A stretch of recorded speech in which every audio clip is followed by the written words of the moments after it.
Okay, today we starting, we didn't have the opportunity to start last week or the week before, Parshat Bereshit, Parshat Noach.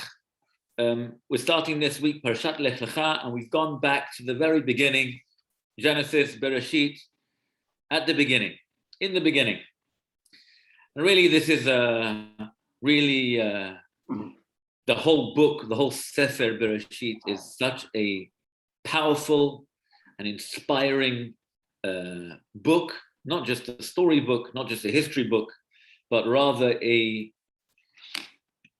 larger than life set of lessons where we can glimpse a deeper understanding of some of the greatest of our forefathers, our patriarchs, our matriarchs, from the very beginning.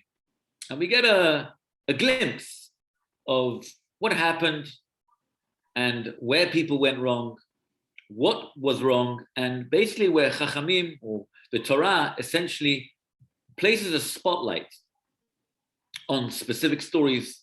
I always mention these classes that, the Torah, even there's a whole discussion whether the Torah is written in chronological order or not. And the reason being, simply put, is because this is not a history book. And the Torah sometimes highlights, as we'll see today, certain parts, and the Torah actually shies away, almost sometimes just hinting. Sometimes Rashi, greatest commentator on the Torah, actually kind of points out to us, but very often it's just, hidden away in many midrashim, all about different details and other parts of the story, if you want to call it the rest of the story. But it's not in the Torah, and the question is, why not? And the basic explanation is because the Torah puts in the Torah stuff which we need to learn from. And the stuff which seems to be, horrific at times, I mentioned this in Parshat, I always mention it in the Parshiot of the brothers. Nobody, I haven't yet heard of a parent calling the school and saying, complaining, the kid came home one day and he wasn't very happy with his brother or his sister, and he decided to sell him, on Amazon, or on one of these things. So, but yet that's what the brothers did. They didn't like Yosef, and they sold him. So what is that? And obviously there's many parts of this where we are supposed to kind of extrapolate the lessons which are current for us. And it's important also to know how to extrapolate and to use the commentators, some of the greatest early commentators, the medieval commentators, and up to today's, modern great minds, who comes up with, their own set of interesting insights, which also everything has a place for. So without any further ado, I want to begin with a bit of a discussion about the opening character of the sixth parasha. The earliest and first of our patriarchs is not Adam, not Chava, is not Noach, although he saved the entire world, Noah, last week's parasha, but rather this week's parasha begins with Avraham Avinu. The first patriarch is known as Abraham. Then at the beginning of the parasha, it's still known as Avram, not Avraham. Later on in the parasha, he gets a hey added to his name, as does Sarah, who was originally called Sarai, and the yud gets exchanged for a hey. Separate discussion what the letters are all about, but that's a whole different idea. But the concept of Avraham Avinu, I want to kind of begin from the humble beginnings to the greatness of Avraham. And I want to put forward a question. This question is, many of the great commentators grapple with, and I would like to hear a bit of insight from you, perhaps. And I'm going to just pull up my screen to be able to share some sources.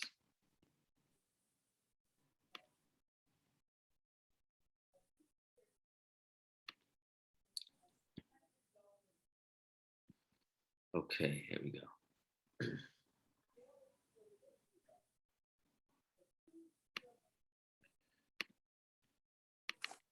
Can you see my screen? Okay. All right, so Avraham Avinu. Avraham we know the very end of last week's parasha, the last few psukim, chapter 11, pasuk 26, is the first time Avram is mentioned. Now we'll get to it soon in the sources, but I want to begin with the following midrash.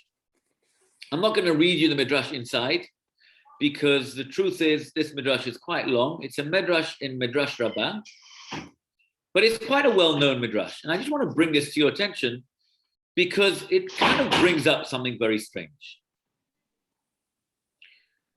Maybe I'll start off with a question. What was unique and what was so great about Avraham Avinu that he is known as the chosen one, if you want? What was so special that he did that kind of made him the person who's going to establish monotheism at the time, be the Av Hamon Goyim later on, the father of multitudes, ultimately the first of the patriarchs, the person who became our light and became the beginning of incredible nation. What was it that he did?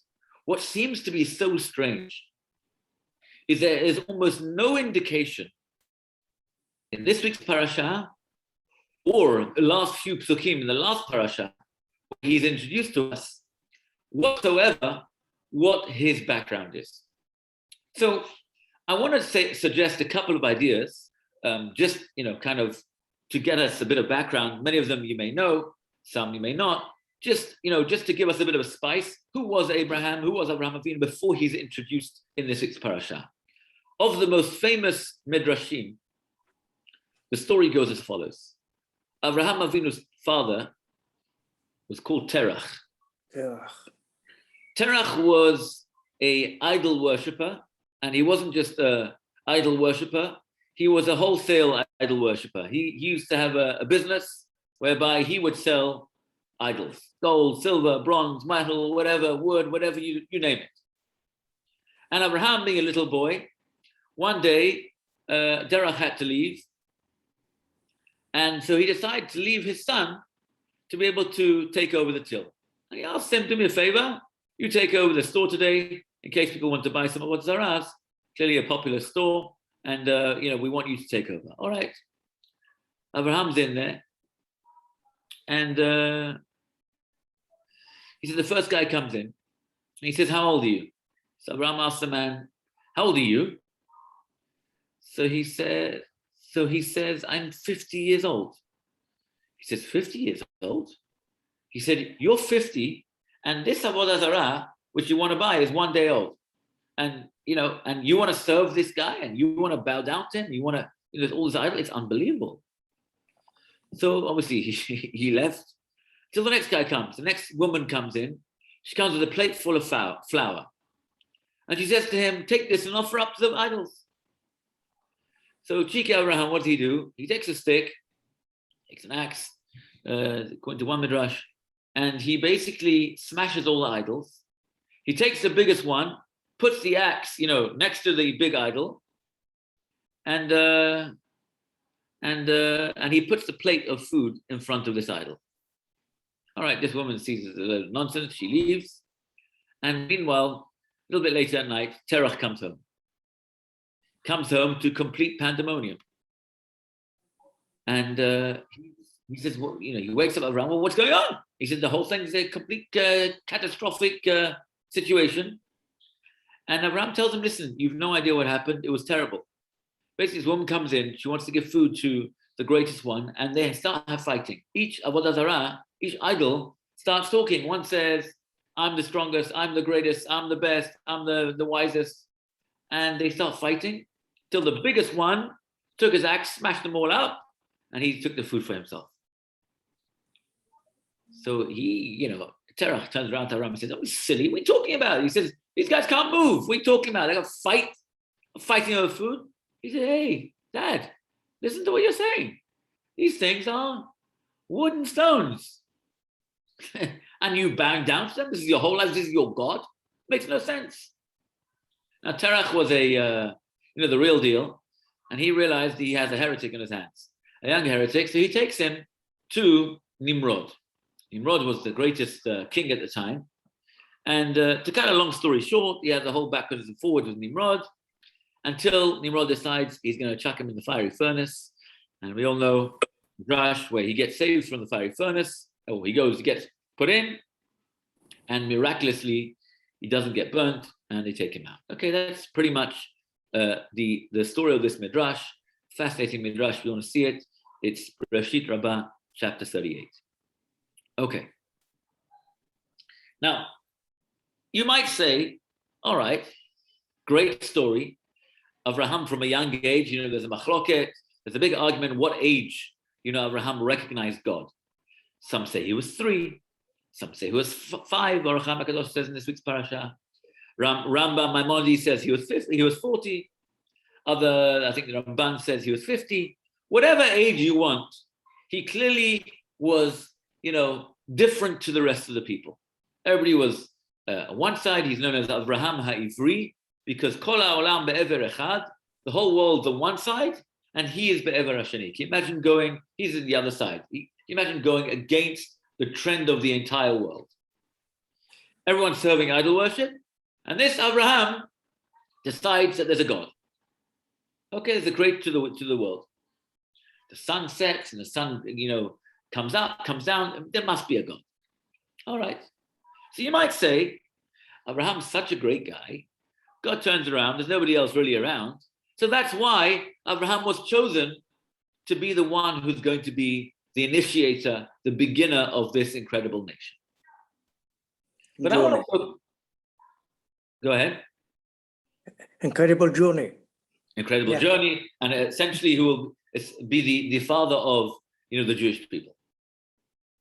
You might also say that, well, the fact that he recognized God was what gave him this personality, or this it was clearly evident he was special, he was unique. But I want to focus on 2 other people who we know in the Torah, 2 other great personalities who seem to have reason why they were chosen. So if you were to argue who were perhaps the 3 greatest personalities, well, Abraham's clearly one of them because he's starting the system. Perhaps Noach, who saved the world. Adam's world got destroyed, so Noach was like kind of the rejuvenator of a new world. And nobody would argue with this. Moshe Rabbeinu, none other than the greatest leader that ever was. So let's take these 3 and let's try and analyze the differences between them. So we have Noach, we have Abraham, and Moshe. Okay, Abraham we'll get to in a minute. Let's talk about Noach. Noach in last week's parasha, if you look at source 2, V'Noach matzachen be'enei Hashem. And Noach found favor in the eyes of the Lord. Look at the next pasuk. Ele toldot Noach, Noach ish tzadik, tamim haya bedorotav, et ha'elohim hitalech Noach. So Noach is this great guy. He's a righteous person. He was walking in the path of God, and really he has reason to say that it's special. The Shiva is starting in 10 minutes, so that makes sense. Okay, so we see clearly that Noach was a great man, and for that reason the whole world's messing up. He's the only one who's going to be saved. Next pasuk, pasuk 18. But I will establish my covenant with you, and you will come into the ark. You, your sons, your wives, and your sons' wives. So we see there's a good reason why Noach is chosen, because he's the good guy. Everyone else is the bad guy. I mean, it happens to be there's not many other good people around, but clearly there's a reason why Noach gets this covenant, why he's saved, why he enters the ark, and why he ultimately comes out of the ark. Okay, that makes a lot of sense. Let's move on to our next leader, Moshe Rabbeinu. So Sefer Shemot, Exodus. We know Moshe Rabbeinu, Prince Musa, known by his dear mother Batya. He is grown up. He's raised in the palace of the king, palace of King Pharaoh. Chapter 2, Pasuk Yud Aleph. Vayhi b'yamim hahem, source 3. Vayigdal Moshe, vayetze elecha, vayar b'sirotam, vayayish b'tzima k'esh yimrinecha. So Moshe goes out, he grows up, he goes out of the palace, out of the luxuries of the palace, and he witnesses this, terrible beating of a Egyptian is beating a Hebrew. And he ends up killing the guy.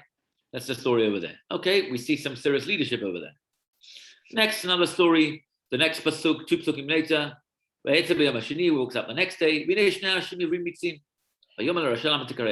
He sees 2 Jews fighting, and one strikes his fellow, and he turns around to him and says, Rasha, wicked one, why are you striking your fellow? Again, taking up responsibility, leadership, compassion. Vayavo haroim, a couple of psukim later. Vayigarshum vayakom Moshe v'Shian vayash tzonam. He comes to Midian.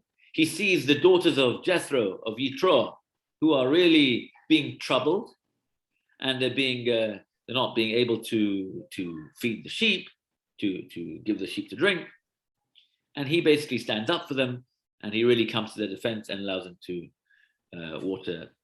give water to their flock. Again, I think it's very clear why Moshe Rabbeinu is then told in the next chapter, chapter 3, exactly that he sees God comes in the burning bush, tells him he's going to be the leader, he's going to take out the Jewish people out of Egypt. He's going to have the Hebrews out of, the great Exodus. So we have Noach and we have Moshe. Very good reasons why they were responsible, compassionate leaders. But here's the question. Avraham Avinu, you would think that the Torah would elaborate a little bit the greatness of Avraham Avinu. How do we know he was so great? Well, the beginning of this week's parasha, Vayomer Adonai Avram, God says to Avram, Lech lecha ma'artecha, go forth from your land, umlotecha, and from your birthplace, Bet avicha, from your father's house, El haaretz asher areka, to the land that I will show you, the promised land. Pasuk Bet, Pasuk 2, Ve'escha legoy gadol, v'avarechecha, v'agadela shemecha, v'heye beracha. And I will make you, or bless you, I'll make your name great, and you shall be a blessing. God is essentially promising Abraham to make him into an incredible, popular person, a person who will be a father of a great nation. In fact, his name implies the same. If you look later on in the parasha, Pasuk Hey, Yud Zayin Hey, 17:5, source number 5. V'lo yikare od et shimcha Avram. Your name will no longer be Avram, the name he was given by his father. V'haya shimcha Avraham. And your name will now be with the added Hey, Avraham. Why? Ki av hamon goyim v'taticha. For I will make you the father of a multitude of nations. So really, Avraham has kind of hit the jackpot, and he is basically ordained, if you want, as the chosen one. Okay, very nice. Question is, what do we know about him? Okay, so let's look when we were first introduced to Abraham. The very end of last parasha, source number 6, Genesis chapter 11, Pasuk 26. Vaychi Terach 70 shana. Terach, the father of Abraham, is 70 years old. Vayoled et Avram et Nachor ve'et Haran. And he begot Abraham, Nachor, and Haran. And these are the sons of Terach. Terach had Avram, Nachor, and Haran. Haran had Lot. Haran dies. Avram takes his wife, Sarai, and Sarai couldn't have children. And he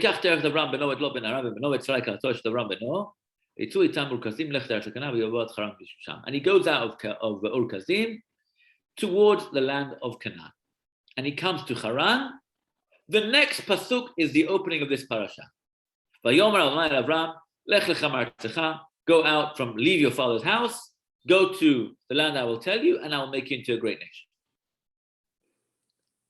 Where are all the subtleties, the details of the greatness of his compassion, of his responsibilities, of his leadership. Where do we see this? It's very strange. We know nothing about Avram.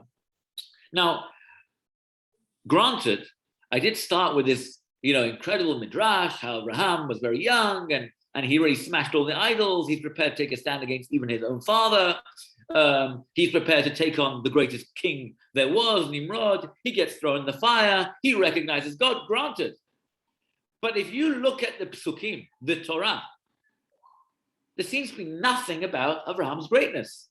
Noach, we see all about his greatness. Moshe, we see all about his greatness. Avram, we see almost nothing, in fact, nothing literally about his greatness.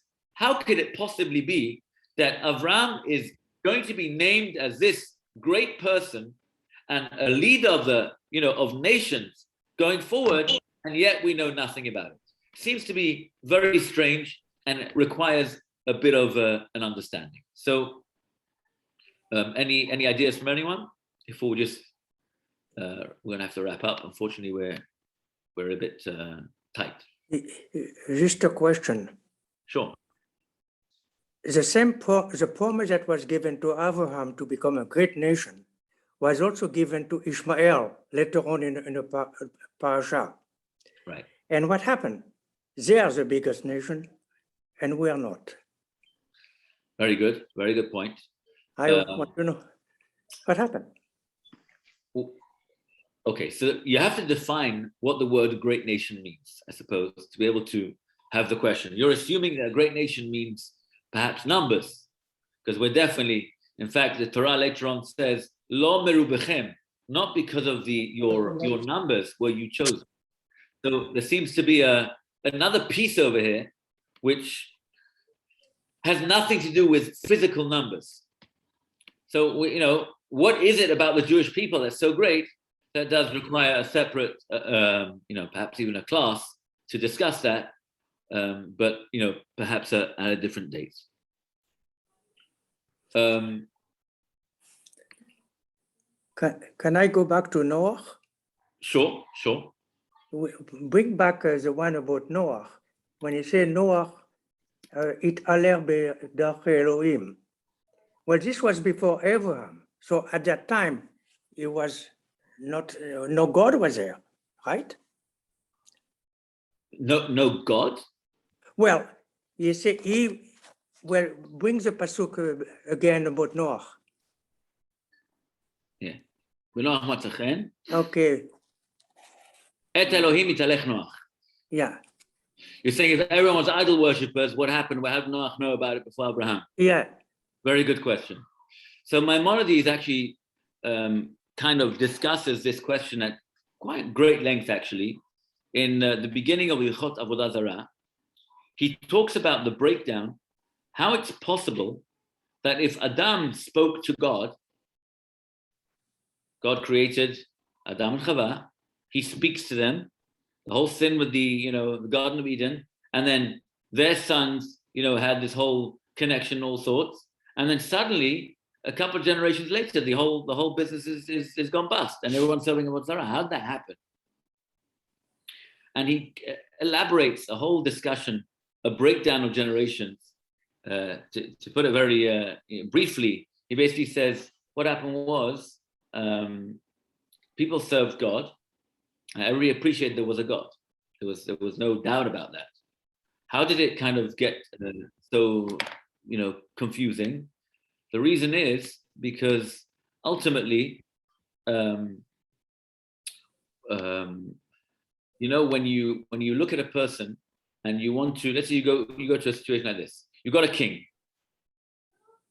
You have a king who's very well respected. What happens? This king, you go into the palace and the king has soldiers, the king has officers, the king has different people and serving him.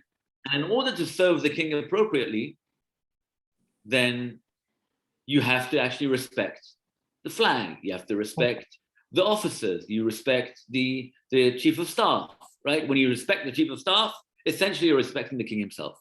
If you mess up with the chief of staff, you mess up with the general, you mess up with the soldier, you're trampling on the king's honor.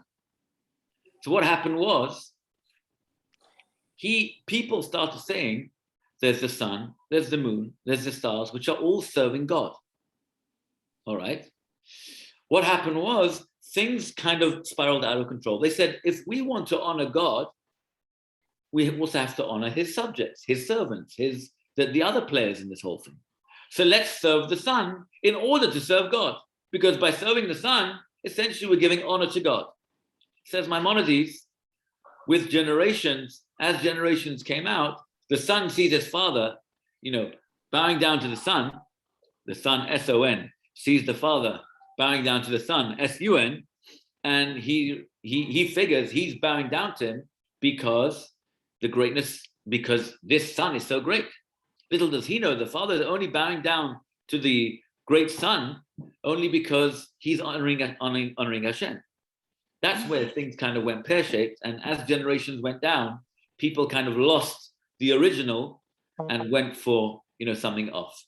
So I think I'm going to leave you with this question: why Abraham was chosen? I think it requires a bit of a deeper understanding. Ramban Nachmanides talks about it, addresses this problem. So does the Maharal of Prague, 16th century Rabbi Yehuda Lau, opposite Laui, most often known, famously made because of the Golem of Prague. Many different commentators give explanations to it. We are running late, so we're going to have to cut this short, and we'll begin the Shiva.